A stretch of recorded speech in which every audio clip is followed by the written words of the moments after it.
여러분이 선택해 주신 대한민국 제21대 대통령 이재명 인사드립니다. 5,200만 국민이 보내주신 5,200만 가지 열망과 소망을 품고 벼랑 끝에 몰린 민생을 되살리고 성장을 회복해서 모두가 행복한 내일을 만들어갈 시간입니다. 정쟁 수단으로 전락한 안보와 평화, 무관심과 무책임으로 무너진 민생과 경제, 장갑차와 자동소총에 파괴된 우리의 민주주의를 다시 일으켜 세울 시간입니다. 주권자 국민의 뜻을 침노로 삼아 험한 산을 넘고 가시덤불을 헤치고서라도 반드시 앞으로 전진하겠습니다. 민생 회복과 경제 살리기부터 시작하겠습니다. 불황과 일전을 치른다는 각오로 비상경제 대응 TF를 곧바로 지금 즉시 가동하겠습니다. 국민의 승리의 날입니다. 결코 잊을 수 없는.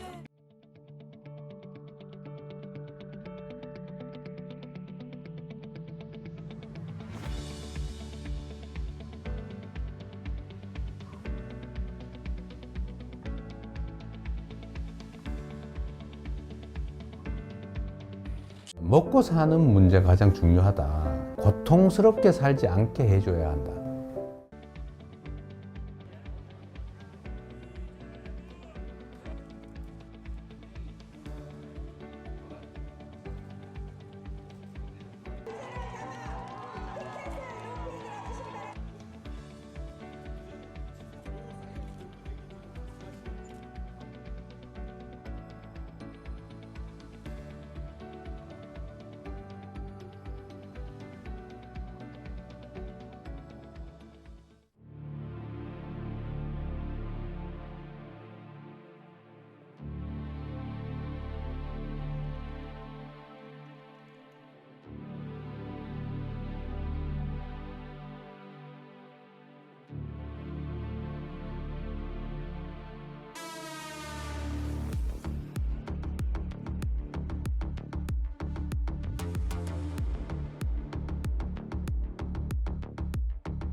KDI와 그 BOK, 한국은행이 어떻게 보면은 추경이라든가 추경은 어떻게 보면은 재정 정책이죠. 그렇죠. 재정 정책을 하느냐 마느냐, 예, 이것을 경기 부양을 해야 되느냐에 대한 어떻게 보면은 견해 차이. 또한 금리 정책은 어떻게 보면 통화 정책이죠. 통화 정책이 더 이루어져야 되느냐, 완화적인 통화 정책이 더 이루어져야 되느냐 아니냐에 대해 두 개의 견해차가 뭐 언론에서 계속해서 나오고 있는데, 이거에 대해서 저는 기본적으로는 이러한 그 어떻게 보면 정책적인 뭐 견해차는 있을 수 있다고 봐요. 지금 상태에서는 통화 정책만으로는 조금 경기를 부양하기는 어렵습니다라고 보는 거죠. 이제 우리도 이제 본다면 이러한 어떻게 보면은 재정 정책이라는 정책이 가장 크게 부각되었을 경우에는 미국이 어떻게 보면은 그 대공황이었죠. 우리는 그렇게 심각한 상태는 아니지만 그 대공황 상태에서 뉴딜이라는 어떻게 보면은 후보땜이라든가 이런 여러 가지 정부 정책이나 시책들을 갖다가 만들어냄으로 해서 네. 경기를 부양하는 것들이 통화 정책을 갖다가 도와줄 수 있다. 그래서 효과를 더 증대될 수 있다 이런 거거든요. 예를 들면 우리가 햄버거를 먹을 때도 햄버거만 먹을 때는 그만큼 효용이 크지는 않습니다. 햄버거와 콜라나 오렌지 주스를 같이 먹으면 1+1이 2가 아니라 3이 4 이상 될 수가 있는 거거든요. 효용이. 그렇기 때문에 그런 것들을 원하는 거죠. 그런 것들을 원하신다고 저는 생각을 해요. 네. 그런 측면에서 본다면은 특히나 우리나라는 양적 완화를 갖다가 금리 쪽으로 통화 정책 쪽으로 본다면 금리 인하를 통해서 지금 많은 부분을 해결을 하고 있는 상황이긴 하지만 금리를 제가 아까 말씀드렸다시피 투자를 생각한다면 금리를 또 외국인들의 투자 이런 것들을 생각하고 우리나라 사람들의 그 금리에 대한 중립금리에 대한 견해도 반영이 돼야 된다고 생각합니다. 2% 중반 이하로 내려가는 이러한 중립금리는 굉장히 많은 부작용을 가져올 수가 있다고 생각해요. 이것이 바로 기업들의 조달금리 인하로 가지 않고 이것이 전부 다 예를 들면은 인플레이션을 우려하는 사람들의 네. 대체 투자, 뭐 직접적으로 말하면 부동산 이런 쪽으로 어떻게 가서 부작용을 낳을 수 있는 가능성이 커진다고 생각도 하고요. 두 번째로 말한다면은 지금 우리나라는 경기 부양을 위해서 재정 정책을 많이 쓰지 않은 편입니다. 네. 좋긴 해요. 왜 그러냐면 나쁜 것만 있는 건 아닙니다. 왜냐하면 항상 양면이 있기 때문에. 그래서 우리나라의 그 재정 건전성은 상당히 좋은 편이에요. 하지만 재정 건전성을 유지하는 것도 좋지만 아픈 환자를 지금 아프거든요. 아픈 환자를 위해서 일으켜 세우는 것도 중요하다. 그렇기 위해서는 예를 들면 재정 정책도 쓸 때는 써야 되는 거고요. 그래서 추경도 할 때는 해야 되는 거고. 지금 우리나라 주식시장에 외국인들이 사라졌어요. 네. 단언하건대. 그러면은 이런 외국인들을 다시 불러 모아야 되는 거거든요. 네. 불러 모아야 하기 위해서는 일본과 같은 경우에도 몇 년 전에 뭐 워렌 버핏이 일본 상사 주식을 사면서 어떻게 보면 그런 흐름이 더 배가가 됐거든요. 강하게. 우리도 이런 어떻게 보면 그런 계기가 있었으면 좋겠다. 우리나라도 어떻게 보면 ETF를 직접적으로 매수해 주지는 못할 망정 어느 정도의 어떻게 보면 지원책은 있어야 되지 않겠느냐. 이런 것들은 반드시 있어야 된다고 생각해요. 네. 어떤 경제에 대한 금융에 대한 활력소를 찾는 게 급선무라고 생각합니다. 네. 그러면 우리가 그냥 굶어 죽을 수는 없잖아요.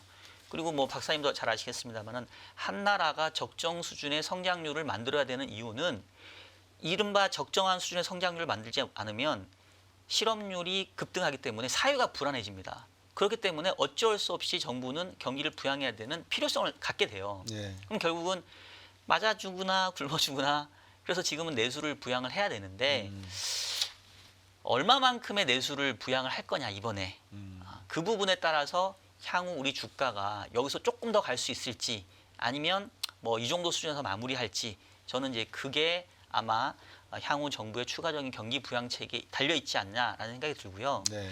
조금 더 부연 설명드리면 그러면 이제 시청자분이 생각하기에 야 지금 내수를 부양할 게 뭐가 있어?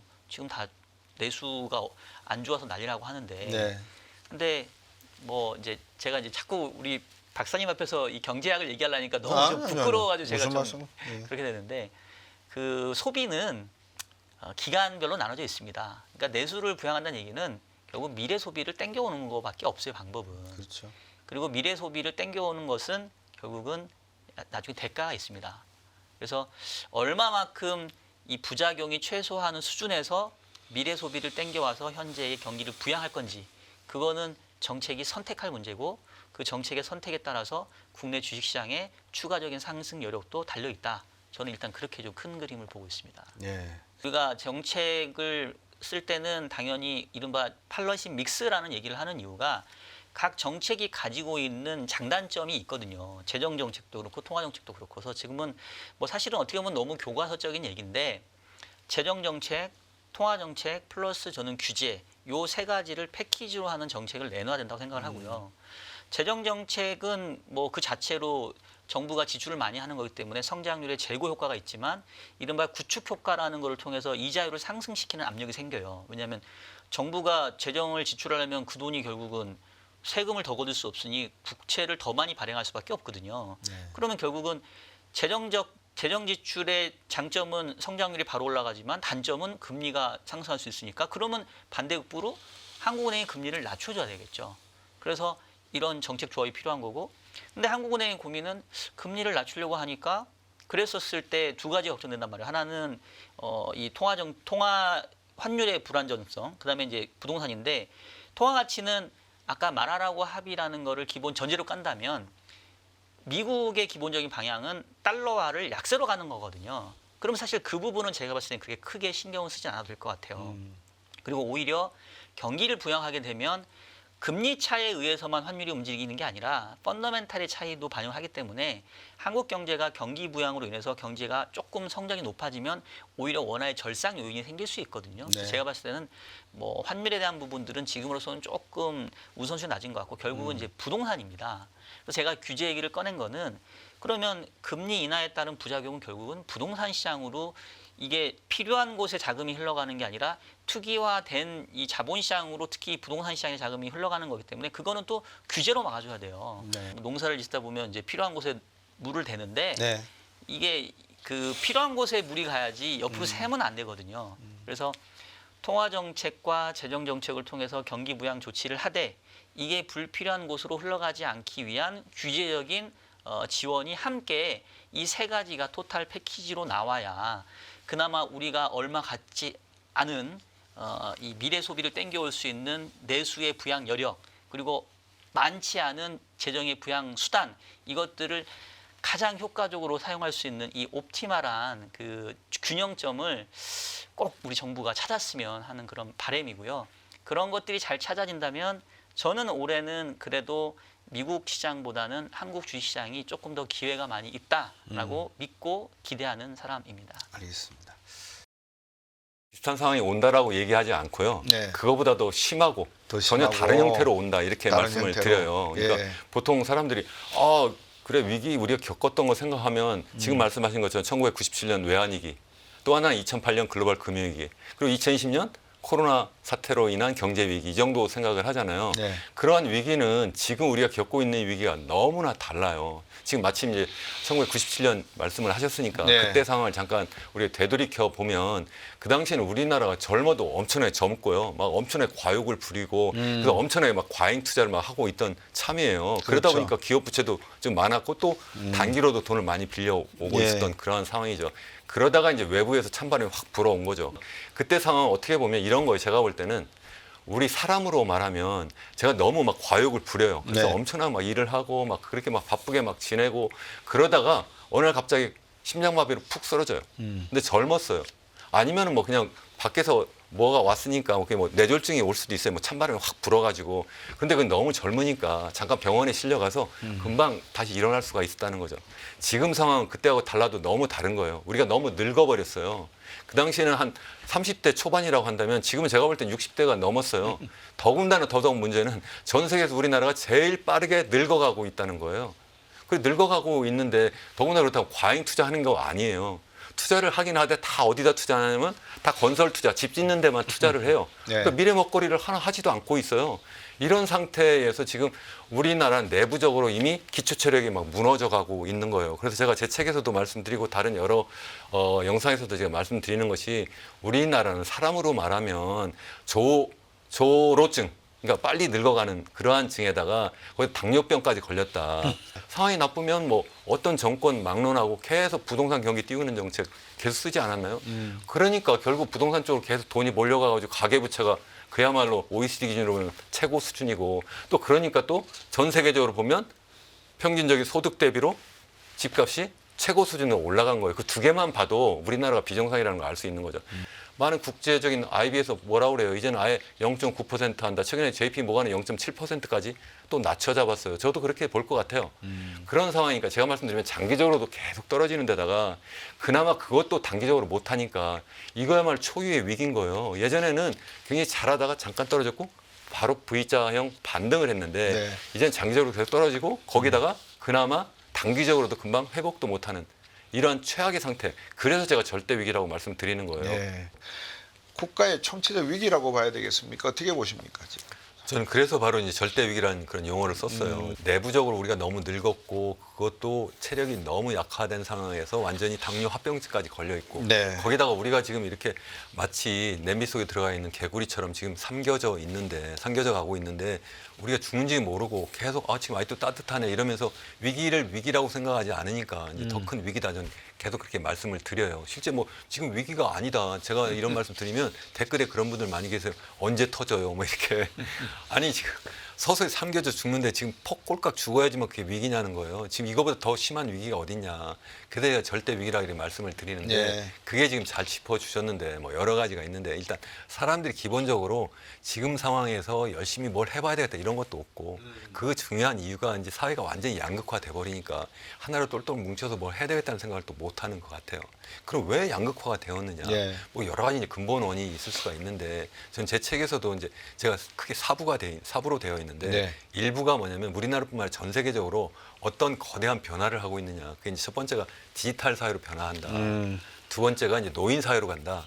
네. 세 번째가 이 디지털 사회하고 노인 사회와 연관이 되어 가지고 우리가 그동안 경험했던 불평등 사회가 아니라 그야말로 양극화 사회로 간다 이렇게 말씀을 드려요. 그리고 예. 마지막 네 번째가 이제 기후 위기 사회로 이제 완전히 전환된다 이렇게 이야기를 하는데 그 양극화 사회가 특히 우리나라는 너무 심하다는 거예요. 디지털 혁명도 전 세계에서 가장 빠르게 진행될 뿐만 아니라 인구 고령화, 노인 사회도 제일 빨리 진행되니까 네. 그게 연관이 되어서 양극화가 너무 심하다. 그 중요한 그 대표적인 예를 몇 가지 들어보면 예를 들어서 젊은이와 노인 간의 그러한 양극화도 굉장히 심하고요. 또 이 디지털 사회 연관이 돼가지고 또 여성과 남성 간의 양극화도 굉장히 심하고요. 또 뿐만 아니라 이제 그동안 계속 먹거리 투자가 전부 다 서울로 이루어지고 또 거기서도 또 이제 특수한 지역의 부동산 가격이 계속 올라가면서 서울공화국과 기타 지역 간의 이런 양극화도 점점 더 심화되고 있고요. 예. 또 뿐만 아니라 이제 집이 있는 사람과 없는 사람 간의 그런 양극화 또 이런 양극화들이 계속 나타나니까 사람들이 이 사회에 대해서 굉장히 불평하는 거예요. 그러니까 우리 같이 뭔가 해보자는 것이 아니라 이럴 바에 그냥 망했으면 좋겠다. 실제 제 유튜브 채널에서도 이렇게 제가 이런 말씀을 드리면 그 글을 다시는 분이 많으세요.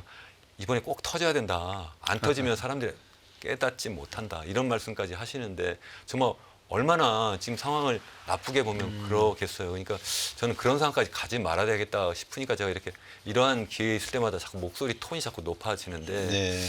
어제 정말 어려운 상황이에요. 그러니까 이걸 뭐 이런 이야기 있잖아요. 시대가 영웅을 만든다 또 이런 것도 있으니까 저는 그래도 희망을 잃지 않고 완전히 쫄딱 망할 때까지 기다리지 말고 이런 때 어떤 시대적 영웅이 나타나서 그래서 우리 나라를 우리 민족을 우리 국민을 좀 다시 일으켜 세우는 그러한 어떤 계기가 좀 됐으면 좋겠다 생각을 합니다.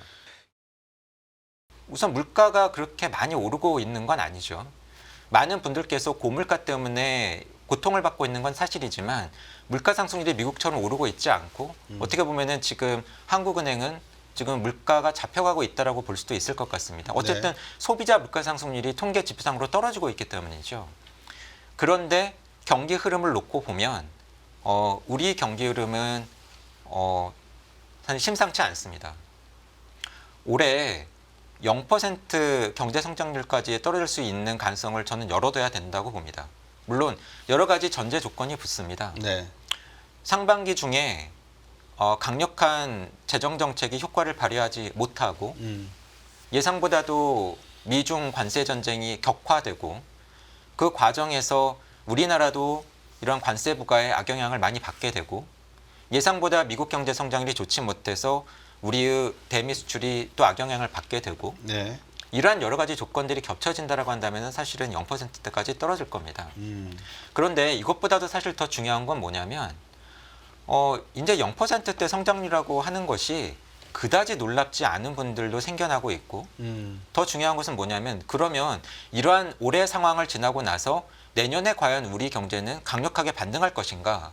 근데 그러한 반등의 모멘텀을 찾기가 쉽지 않다라고 하는 부분이 네. 사실은 어떻게 보면은 우리 경제가 올해만 성장률이 나쁜 것이 아니라 많이들 얘기하시는 것처럼 장기 저성장 상황에 본격적으로 진입하는 것이 아닌가라고 하는 그러한 우려감을 키우고 있는 상황이라고 봅니다. 예. 근데 미국은 이런 상황이 아니거든요. 그렇죠. 네, 분명히 관세 전쟁이 영향을 주겠지만 저는 트럼프가 그리고 트럼프 행정부가 현재와 같은 관세 전쟁을 네. 3년, 4년 길게 끌고 가기는 어려울 걸로 봅니다. 도리어 그 정도 시기가 되면 도리어 지금 압박을 하고 있는 다른 나라들의 기업들에 대한 압박의 영향으로 이미 우리나라도 현대기아차가 미국에 수십조 원 투자 계획을 발표하지 않았습니까? 네. 시간이 지나면서 어쨌든 관세 부과를 피하기 위한 다른 글로벌 기업들의 대미 투자가 늘고 어쨌든 간에 친기업 정책을 트럼프가 펴고 그러면 시간이 지나면서 이러한 정책이 긍정적인 효과를 발휘할 가능성이 여전히 열려 있거든요. 네. 근데 우리나라는 이렇게 몇 년 뒤에 우리 성장률을 끌어올릴 수 있는 모멘텀을 우리가 찾을 수 있는가? 찾기가 쉬운가? 저는 사실은 지금 쉽지 않다고 봅니다. 그래서 이러한 면에서 비슷해 보이지만 지금 글로벌, 특히 미국과 한국의 경기 흐름은 좀 다르게 봐야 된다고 생각을 하고 있습니다. 저는 사실은 예전부터 특정 국가가 경제 위기라든가 어려운 상황을 헤쳐나가는 데 있어서 재정 건전성이 마지막 보루다. 가장 중요하다. 그것은 유럽 국가들의 이러한 재정 위기라든가 미국이 겪었던 글로벌 금융 위기와 같은 상황을 볼 때 네. 재정 대응 여력이 있었던 국가와 그렇지 않은 국가들의 이후의 양상이 전혀 다르기 때문입니다. 그러한 면에서 보면은 분명히 재정 건전성 그리고 국가 부채 관리는 중시되어야 합니다. 네. 하지만 그것도 컨텍스트 그때의 상황과 맥락에 맞춰서 이루어져야 된다라고 보고요. 그런 면에서 보면 지난 몇 년 동안 우리 정부의 재정 정책의 스탠스는 그 이전의 행정부에 비해서 재정 건전성을 강조를 하고 국가 부채 관리를 강화를 해왔지만 한 가지 아쉬웠던 부분은 그렇게 해서 아낀 돈으로 무엇을 할 것인가, 무엇을 하려 하는가와 관련된 커다란 청사진의 제시가 다소 부족했던 것이 아닌가 싶습니다. 네. 돈을 아꼈으면 무언가 목적이 있어야 되겠죠. 그것이 복지의 확충이 되었건 아니면 신성장 산업의 육성이 되었건 어떠한 분명한 청사진과 밑그림이 있어야 되는데 그러한 부분을 그린 후에 재정정책을 펴는 것이 매우 중요할 것이라고 지금도 생각을 하고 있고요. 네. 그리고 말씀 주신 것처럼 재정 건전성 관리는 결국은 상식적입니다. 무한정이 아니잖아요. 쓸 수 있는 여력이 한정되어 있습니다. 네. 그리고 만약에 그 돈을 지금처럼 세금이 제대로 안 고쳐서 대규모로 이렇게 세수 펑크가 나고 있는 상황에서 재정 지출을 늘린다고 한다면 결국은 적자 구체 등을 발행해서 빌려오는 수밖에 없고 그렇죠. 그 빌려온다라고 하는 것은 결국은 미래 세대에게 상환의 부담을 넘기는 겁니다. 지금 어리고 투표권이 없고 아직 태어나지 않았다는 이유만으로 현 세대가 어렵다고 해서 미래 세대의 부담을 가중시키는 것은 이것은 사실은 상식적이지 않죠. 이러한 기준에서 한정된 재정 지출 역량인데 이것이 지금 반드시 필요해서 쓴다라고 한다면 어떻게 아껴 쓸 것인가 그리고 어떻게 하면 단순히 올해 경제 성장률을 일부 높이는 정도가 아니라 지속적으로 우리 경제 성장률을 한 단계 레벨업 시킬 수 있을 것인가. 앞서 말씀드렸던 우리 경제가 직면한 지금 경기 흐름의 특징이 저성장 고착화라고 한다면 이것을 어떻게 탈피할 것인가. 이것을 탈피하는데 재정이 어떤 기여를 할 수 있을 것인가에 저는 재정 지출의 초점이 맞춰져야 된다고 봅니다. 네. 그렇다고 한다면 사실은 많은 부분에서 지극히 상식적인 선에서 재정 지출과 관련된 많은 부분이 그 해결의 실마리를 찾을 수 있을 거라고 생각을 합니다. 네. 올해 재정 정책의 효과를 크게 보기는 어렵지 않을까 하는 생각을 하고 있습니다. 네. 왜냐하면 새로운 정부가 시작이 되고 또 계획을 짜고 그 계획대로 정부의 일선 부처들이 돈을 받아서 실제로 집행을 하고 이러한 재정 정책이 실제로 효과를 발휘를 하려면 재정 정책 시차를 감안할 경우에 빨라야 3분기, 네. 늦으면 4분기입니다. 지금 경기 흐름을 보면 올해 상반기까지는 뭐 통화 정책이든 재정 정책이든 그렇게 큰 아주 강력한 정도의 정책적인 도움을 받기는 어려울 가능성이 있습니다. 그러면 이 이야기를 뒤집어 보면 사실은 다음번에 어떠한 쪽이 되었건 간에 저는 조금 이렇게 생각하시면 어떨까 합니다. 올해 절반 정도의 기간은 내 책임이 아니야.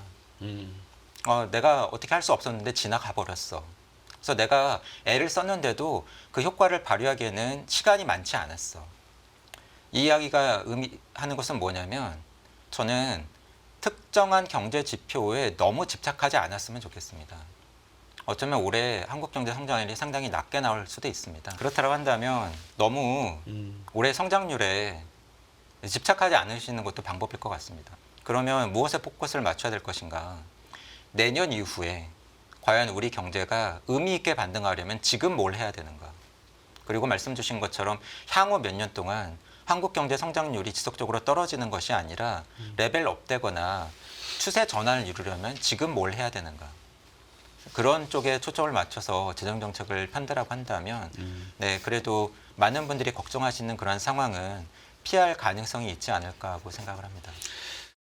그럼 저희 세대는 지금까지 열심히 일을 하면 돈을 번 수 있다, 집을 살 수 있다라는 예측 가능한 사회에서 살아왔어요. 왜? 워낙 못 살았으니까 다 같이 부동산으로 뭐 갭 투기하고 이런 생각이 아니라 일단 먹고 사는 것부터 해결하자 보니까 열심히 일하다 보니까 당연히 잉여 생산물이 여러 형태로 나왔잖아요. 그 속에서 이제 뭐 위대한 리더들이 있었잖아요. 우리 산업은 박정희 대통령이 시작을 했고 또 인터넷은 또 김대중 대통령이 하고 이런 말씀하신 그런 리더들이 나왔을 때 한 단계씩 업그레이드를 하는데 최근에 형태를 보면 한 12년 지금까지 보면 뭔가 뚜렷이 보이는 게 없잖아요. 중간에 코로나가 있고 그리고 빚내서 집 사라가 시작됐고 그러면 예전에 굶던 시절에서 살아나다 보니 이제 좀 살만하니 써보자 이런 분위기가 막 달아오르니까 다 써보다 보니까 이 지경이 됐잖아요. 그리고 표계산할 거예요, 정치인들이. 표계산하다 보니까 유주택자 수가 50%를 넘었네? 이런 아주 단순한 매표 행위에 맞춘 부동산 정책이 시작된 거죠. 그러다 보니까 결과론적으로 공공의 정책을 항상 선을 표방하지만 그 결과가 아주 나쁜 결과가 나올 때가 있는데 지금 그 방향으로 지금 가고 있죠, 우리나라가. 그럼 여기서 우리가 생각할 거는 그럼 어떻게 할 것인가?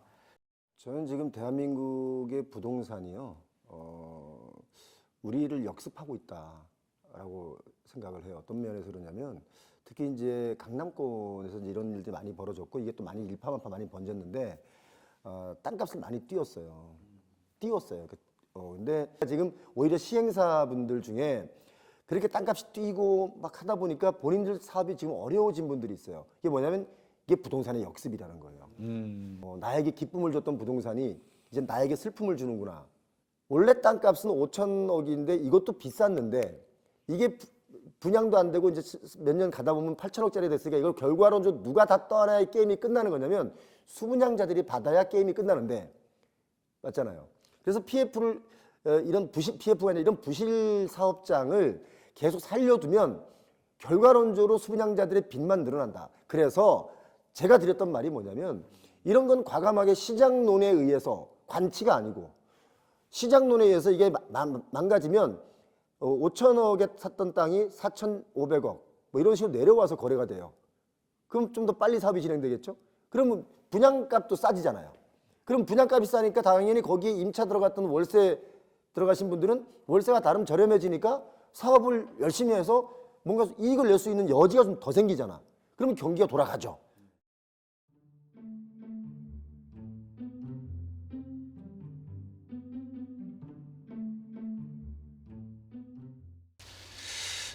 저도 지혜가 한정적이라 근데 뭐 조금 이렇게 크게 말씀을 드리면 결국은 두 가지입니다. 지략과 배짱인데요. 배짱이라는 거는 뭐랄까요? 지략은 결국 뭐 정부에 그 여러 가지 지식이 많이 있는 또 머리 좋은 분들이 많이 계시니까 모여가지고 뭐 이건 어떻게 할래, 이건 어떻게 할래, 이 패키지를 할 때 뭐 어떻게 할래 하는 거는 모여서 머리를 짜면 나올 겁니다. 그러면 뭐 거기에는 지략에 꼭 이대로 안 되면 어떻게 할래 하면 플랜 A, 플랜 B 뭐 이렇게 해볼 수 있고 그다음에 그걸 짜가지고 그러면 이 보따리 들고 누가 저쪽 가서 이야기를 좀 해볼래 라는 또 결정이 있을 테고요. 근데 이게 뭐 여러 군데서 여러 사람이 각각 나서 가지고는 안 될 겁니다. 결국은 뭐 이 부분은 이렇게 이야기가 전달이 되더라도 마지막에는 뭐 하나로서 이 전체적으로 이렇게 딜이 돼야 될 거거든요. 예. 그럼 그 역할을 누가 할래?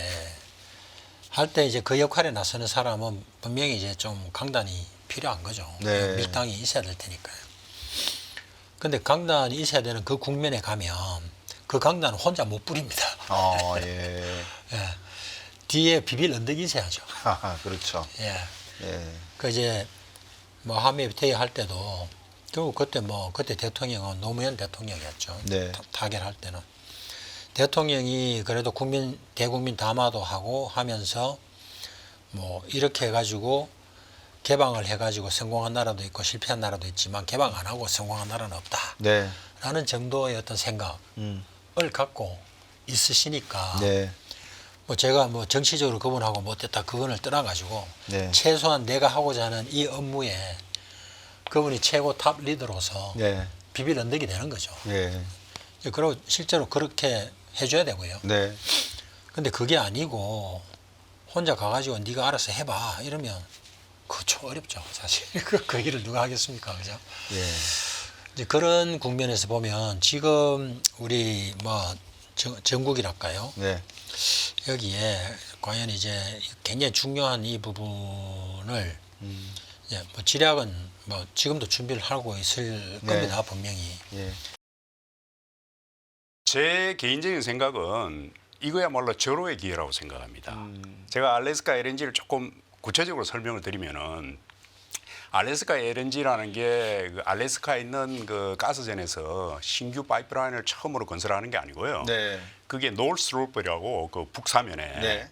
그 프루드베이 유전이라고는 엄청나게 큰 유전이 있습니다. 네, 네. 석유를 생산하고 있어요. 1968년도에 발견해가지고 네. 알래스카를 가로지르는 송유관 건설을 해서 1976년부터 석유를 생산하고 있습니다. 네. 근데 석유를 생산하는 과정에서 그 석유 위에 있는 그 우리가 가스캡이라 그래서 가스가 네. 있는 층이 있고 예. 또 원유에 녹아 있던 석유가 그 천연가스가 천연가스가. 생산 과정에서 또 나와요. 네. 그걸 수반가스, 영어로 어소시에이트 가스라 그럽니다. 예, 예. 그게 상당히 많이 나오고 있습니다. 그래서 그 가스를 이제 인근에 수요처가 없으니까 알래스카 저 북단이지 않습니까? 그렇죠. 그래서 그 가스를 어떻게 하느냐면은 유전에 다시 집어넣어서 네. 그 압력을 세게 해가지고 원유를 증산하는 데 활용하고 있어요. 네. 근데 이제 알래스카 입장이나 그 유전을 가지고 있는 입장에서는 이 천연가스를 갖다가 좀 활용할 수 있는 굉장히 좋은데 네. 그 LNG로 그 당시만 하더라도 1970년에 LNG 개념이 없었으니까 그래서 이제 1990년도 2000년도 들어와서 LNG가 막 되니까 LNG를 한번 해보자 해서 그 프로젝트의 그 주인인 그 엑슨모빌과 BP 뭐 이렇게 몇 개 회사들이 있습니다. 네. LNG 사업을 추진을 했어요. 2012년에. 네. 그래서 그 뭔가 사업을 프로젝트를 하나 만들었는데 그 2014년 5년에 유가가 폭락하고 가스가 이것도 폭락을 했어요. 그러니까 뭐 이 사업이 허지부지 돼 가지고 엑슨모빌은 철수를 했습니다. 네. 철수를 해가지고 그동안 주인이 없는 상태에 있다가 그 2016년에 알래스카 주 정부가 그걸 인수를 했습니다. 네. 그리고 이제 이게 그 투자자를 찾으려고 애를 썼는데 마침 그때 트럼프 1기 때 트럼프가 이 프로젝트를 한번 해보자 해가 중국에 제의를 했습니다. 네. 그래서 그 일반인들이 잘 모르시는데 2017년에 시진핑과 트럼프가 합의해가지고 네. 중국과 미국이 알래스카 LNG 개발하는 남바인딩 어그리먼트를 체결했어요. 비구속 있는 계약을 체결했습니다. 네. 그런데 이제 그 이후에 뭐 중국과 미국이 무역 분쟁이 생기고 허지부지 돼 버렸거든요. 그래서 이제 그동안 그 이후로는 진전이 안 된 거죠. 안 됐는데 제가 왜 이 프로젝트를 꼭 해야 되느냐고 생각하느냐면은 우리나라 입장에서는 LNG를 갖다 확보할 수 있는 아주 절호의 기회거든요. 그리고 그 알래스카에 있기 때문에 지리적으로 가장 가깝습니다.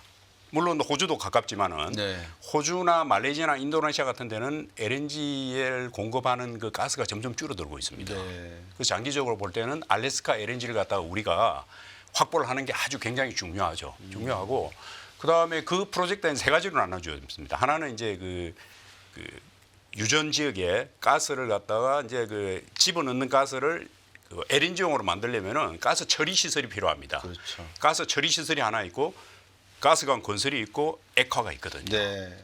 그래서 제가 방송을 보니까 이 어떤 분이 나와가지고 그 알래스카의 그 동토에 파이프라인 까는 게 보통 힘든 게 아니다 그러는데 1970년대 이미 송용을 깔았습니다. 이게 그로부터 지금 50년이 지났으니까 파이프라인 까는 거는 물론 쉽지는 않겠지만 그건 별 일이 아니고요.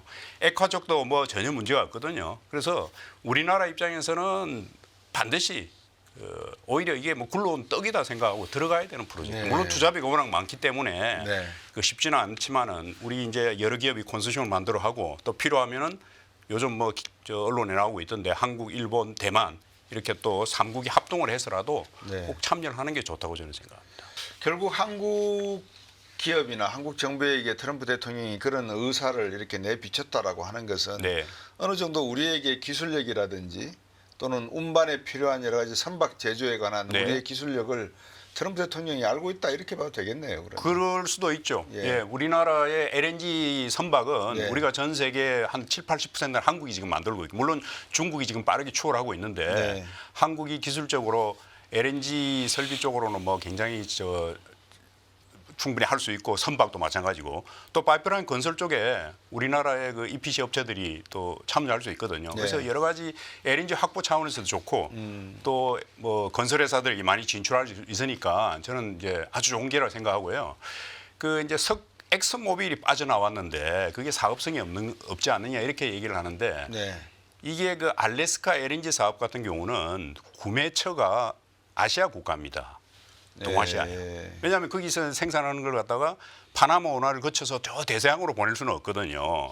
그러니까 그 알래스카 LNG의 주 고객인 한국, 일본, 대만이 참여해야 되는 거거든요. 근데 미국 회사 입장에서는 투자하기로 결정을 했는데 구매처가 결정이 안 되면은 이 사업이 될지 안 될지 모르고 불확실성이 높은 거죠. 그런데 아시아 회사들이 만약에 아시아 국가의 회사들이 들어가게 되면은 구매를 갖다가 이제 확인을 하고 확실하게 할 수도 있고, 그죠? 그러니까 당연히 트럼프 입장에서는 아시아 국가들한테 그걸 제의를 하는 거죠. 그래서 미국 회사가 빠져나갔다 해서 이게 뭐 사업성이 없다. 그거는 그렇게 단정지을 필요는 없고요. 우리 나름대로 사업성을 잘 타당성 조사를 잘 해서 들어가면 되고 또 하나 중요한 거는 이 프로젝트가 2025년 1월에 미국의 민간회사가 인수를 했습니다. 지분 75%를 인수를 했어요. 알래스카 주정부가 25%를 가지고 있고.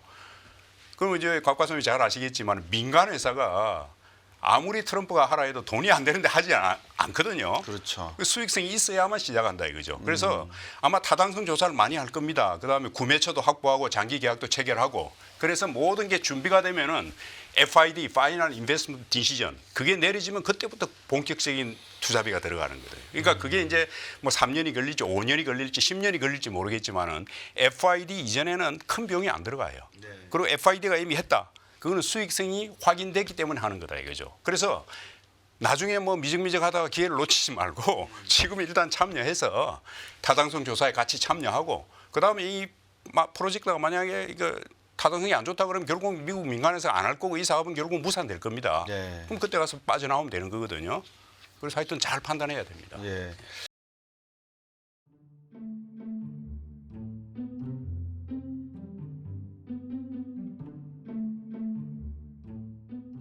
뭐 한국이 막 나가서 해야 하는 정책이 아니라 그렇게 해야 할 때가 올 거라고 봅니다. 그러니까 이제 미국의 패권이 과연 얼마나 더 지속되겠느냐.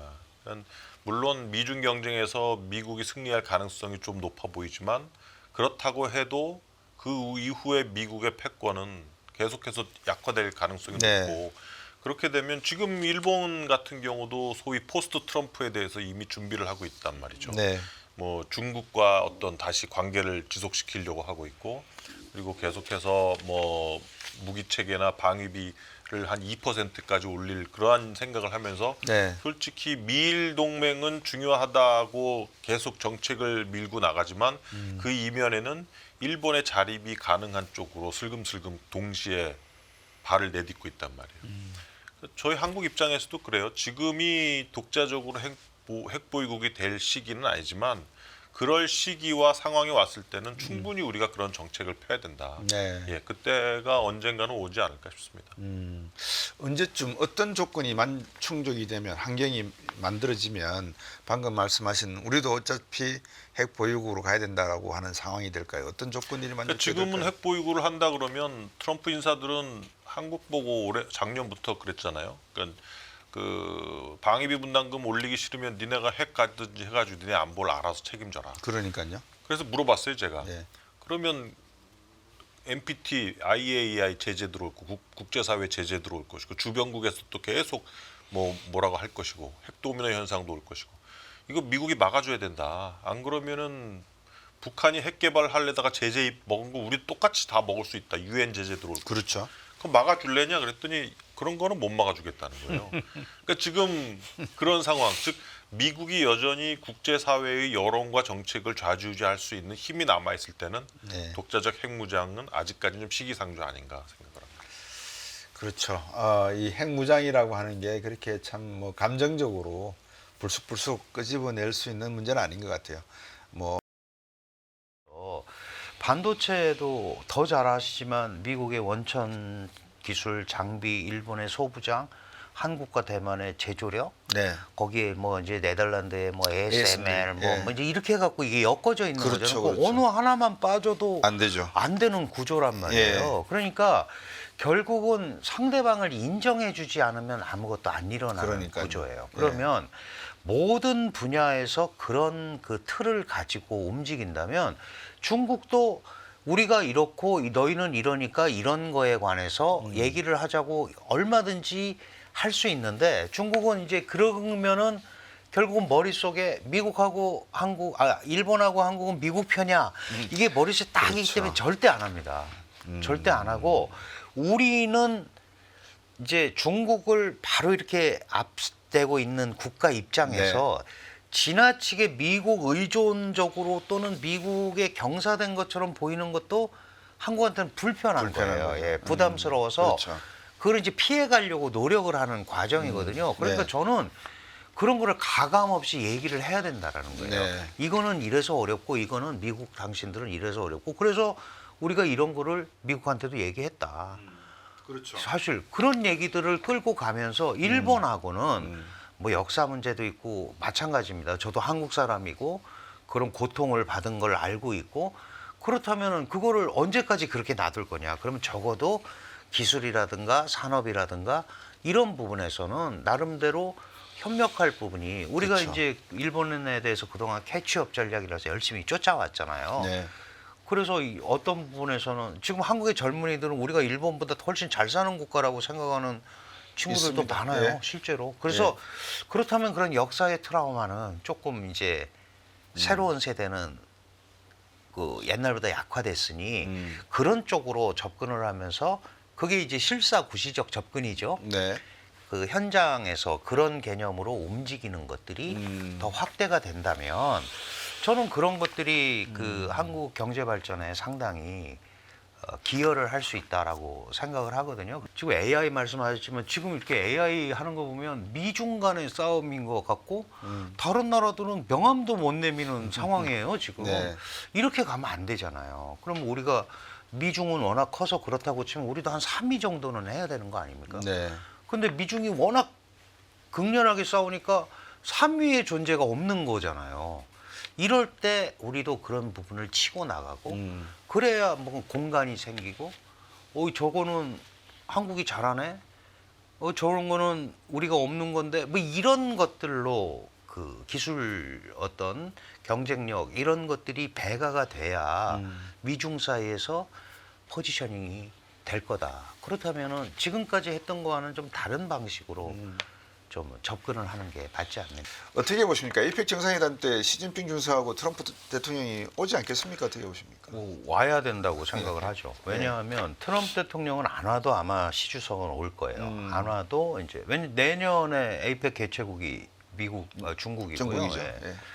그리고 이제 국제 무대를 자기가 어쨌든 리드하고 있다라는 인식을 주기 위해서 할 것 같고 트럼프 대통령도 안 온다고 하기가 굉장히 나쁘죠. 에이펙의 그렇죠. 어쩌면 주인처럼 네. 지금까지 그렇게 해왔기 때문에. 그래서 저는 오는 게 맞다고 생각을 하고 와야 된다고 생각을 합니다. 네. 그 두 나라가 이 한국이라는 무대에서 어느 하나가 안 오면은 되게 안 오는 데가 이제 속된 말로 모양이 빠지는 거고 그걸 피하는 것처럼 돼버리잖아요. 네. 그러니까 그 전까지 나름대로 물밑 작업이라든가 이런 걸 통해서 이 그림은 만들어야 된다 그렇게 생각을 하고 그리고 사실은 또 내년에 미국에서 G20 회의가 있어요. 그렇죠. 그러면은 이게 서로 다 주고받는 건데 그런 모양을 지금부터 잘못 만들면 안 되잖아요. 그래서 네. 저는 그 한국 경주 에이펙이 그런 좀 계기가 될 수 있다. 그렇게 보는 거고 그렇다면 나름대로 어쨌든 공식적으로는 주최국이 초청하게 돼 있으니까 네.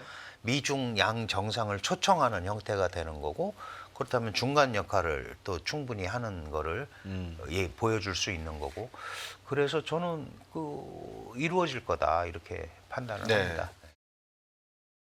깜짝 놀랄 만한 일이 바로 뭐냐면 미국의 대외 국방 전략에 있어서 가장 중요한 소명이 대만을 지키고 미국을 방어하는 거다.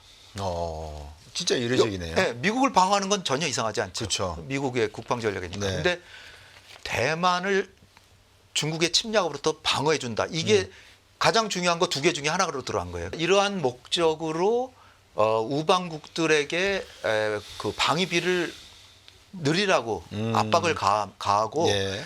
거기서 이제 우리에게 이제 우려되는 얘기가 나오는데 미국이 세계에서 가장 우려하는 그 안보 우려 국가는 중국하고 러시아하고 이란쯤입니다. 네. 북한 예. 그 정도죠. 네 개 예. 나라. 그런데 이제 중국의 위협은 대만하고 사이니까 이거는 가장 중요한 소명이라고 대만을 지켜주는 게 소명이라고 얘기했으니까 근데 나머지 세 군데 러시아 이를테면 우크라이나 전쟁 여기에 대해서는 미국이 과도하게 개입됐다. 그러니까 유럽이 지켜라.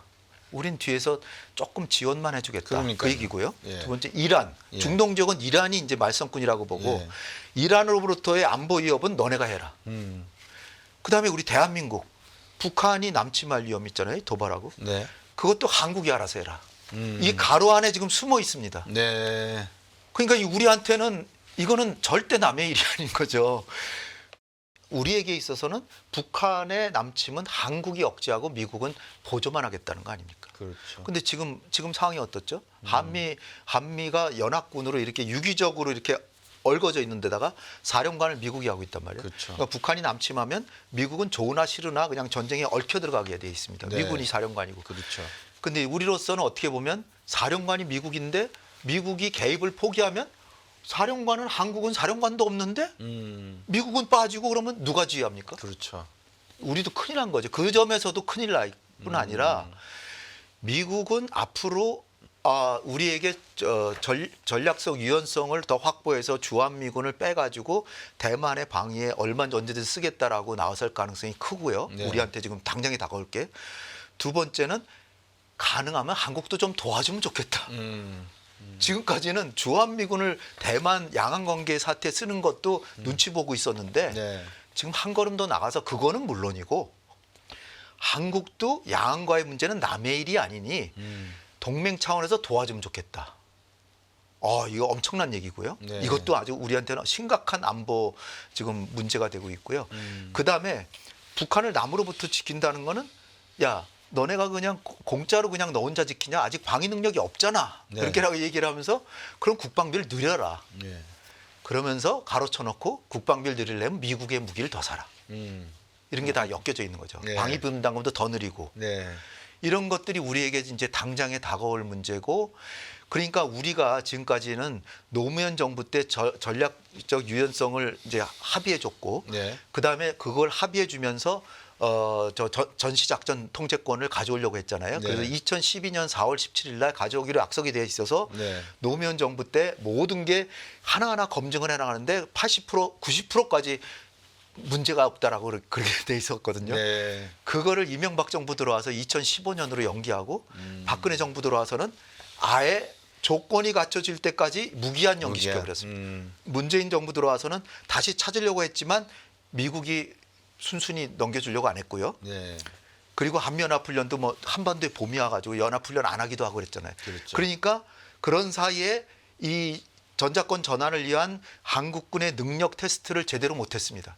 그러니까 조건이 아직 갖춰지지 않았으니까 안 해왔거든요. 네. 그런데 윤석열 정부 들어와서는 아예 전시작전권을 우리가 가져오기로 했나? 아예 잊어버린 듯이 아예 한미 정상회담에서 의제로도 편입을 안 했고 네. 공동성명에 다 빠져버렸습니다. 네. 그러니까 그런 상황에서 미국은 지금 야 우리는 대만 문제로 바쁘니까 전쟁이 나면 너네가 알아서 해야 하는데 사령관은 미군이 이게 지금 큰일입니다. 그렇기 그렇죠. 때문에 네. 한미연합사령관이 전쟁이 나면 전쟁을 지휘하는데 미군은 우리는 너네가 주가 되고 우리는 뒤에서 빠질게 라고 하니 큰 문제잖아요. 그렇다면 미군이 빠졌을 때 한국의 합참의장이 이제 작전을 지휘해야 되는데 합참의장이 작전 지휘 능력이 있느냐 이거 검증해야 됩니다. 네. 큰일 났습니다. 지금이라도 빨리 전자권을 전환해서 작전을 지휘하는 사람이 한국군을 독자적으로 지휘할 수 있는 작전 능력과 작전 계획이 있어야 되는데 지금은 연합작전 계획밖에 없어요. 네. 관세라고 하는 부분이 제가 봤을 때는 그냥 그렇게 쉽게 풀릴 것 같지 않고, 그리고 결국은 그 제가 이제 빌드업이라고 말씀을 드렸는데 이 통화가치 협상을 위한 빌드업 1단계가 이제 관세 부과인 거고 2단계가 바로 이제 안보 자산에 대한 유료화입니다. 쉽게 말하면. 네. 그러니까 그동안에는 미국의 안보가 일종의 공공재였어요. 네. 미국이 내가 기축통화 국가이고 자유민주주의를 수호하는 뭐 어떻게 보면은 뭐 국가이고 이러니까 그 가치를 공유하는 국가들 내가 좀 도와줄게. 니네가 좀 사회주의 국가한테 공격받으면 내가 가서 막아주고, 이게 이제 미국의 역할이었잖아요. 근데 가만히 생각해 보니까 아니 그렇게 해서 방위비를 우리가 왜 부담을 해야 돼? 방위비라는 게 기존에는 공짜였지만 지금은 엄연한 서비스라고 지금 생각을 하는 거예요. 네. 그래서 저는 이제 향후에 우리 경제에 놓여져 있는 어떻게 보면 큰 하나의 또 거대한 어떤 산이 등장할 것 같은 게 지금은 단순한 관세지만 방위비에 대한 압박이 저는 엄청 커질 거라고 봅니다. 그래서 결국은 미국 입장에서는 한국이라고 하는 나라는 무역 수지도 적자를 안겨주는 나라고 또 방위비 측면에서도 엄청나게 부담을 주는 나라예요. 그러면 트럼프의 계산대로 한다면 니네 알겠고 우방국가인 건 알겠는데 그냥 돈 내. 그거에 대한 합당한 가치를 지불해. 이렇게 접근할 가능성이 커 보이고, 그거는 비단 한국에만 국한되는 게 아니고요. 그래서 이 미란 보고서의 내용을 조금 더 소개를 하자면 이제 그와 관련된 내용이 나오는 게 그 포자르라는 이 국가 경제 무슨 전략가인데 그게 아마 옛날에 졸탄 포자르랑 같은 이름인지 저는 사실 좀 모르겠어요. 같은 이름인가요? 예. 네. 졸탄 포자르가 지난해에 이제 이런 그 내용들을 얘기를 했는데 안보 서비스를 통해서 미국의 어떤 그 장악력을 좀 더 크게 가져가야 된다. 그래서 미국의 안보 서비스를 이용하는 사람들, 국가들은 미국의 장기채를 매입해야 된다. 지금 현재의 미국의 채권의 만기는 대략 한 6년에서 7년 정도입니다. 왜냐하면 지표 채권이 10년짜리이기 때문에. 근데 이제 미국은 경상수지 적자도 문제지만 이 재정수지 적자도 문제거든요. 그리고 사실 경상수지 적자와 재정수지 적자는 약간 동전의 앞뒷면이에요. 경상수지가 적자가 쌓이면 필연적으로 국가가 부채를 많이 질 수밖에 없어요. 그만큼 부족한 어떤 재원을 자기가 채워 넣어야 되기 때문에. 그리고 한 해에 미국 재무부가 부담하는 이자 금액이 GDP 한 3%, 2~3%가 됩니다. 왜냐하면 어느새 미국의 국가 부채가 GDP 대비 120%를 넘어가요. 이제 궁극적으로는 결국은 이제 이 포자르가 제안하는 건 뭐냐면, 만약에 미국의 안보 서비스를 이용하려고 하는 국가들은 미국의 장기채를 사야 되고 그 채권도 장기채가 어느 정도 수준이냐면 100년 만기 채권을 발행을 해서 이제 센츄리 본드라는 얘기가 나오거든요. 100년짜리 채권을, 그것도 무이표 채권입니다. 일종의 할인채거든요. 그러니까 중간에 이자 안 주고 만기 때 이제 뭐 원금에서 조금 깎아주는 형태로 주는, 이렇게 해서 완전히 코를 깨는 거죠. 그럼 대신 니네는 그걸로 수수료를 지불한다고 보는 거예요. 그리고 만약에 그게 싫다? 그러면 니네는 우리가 보호 안 해줘. 니네는 그러면 우리의 안보 우산 밖에 있는 애야. 비가 맞든 눈을 맞든 우리는 신경 안 해. 이런 제안을 했었단 말이에요. 근데 이렇게 보면 한국은 양쪽 쪽에서 다 얻어맞을 수 있는 그런 것들 다 가지고 있거든요. 네. 그래서 아까 박사님 말씀처럼 우리가 뭐 중국 위안화 절상하는데 세미나도 열고 좀 우회적으로 도와줄게라고 하는 노력은 필요하겠지만 미국 입장에서는 알겠는데 됐고 어쨌든 너도 무임승차하는 거 많으니까 지불해. 대가를 치러 이렇게 나올 가능성이 큰 것 같아서 저는 그 부분에 대한 우리 정부의 어떤 대응 준비도 상당히 좀 필요한 시점 아닌가 이런 생각을 좀 하고 있습니다.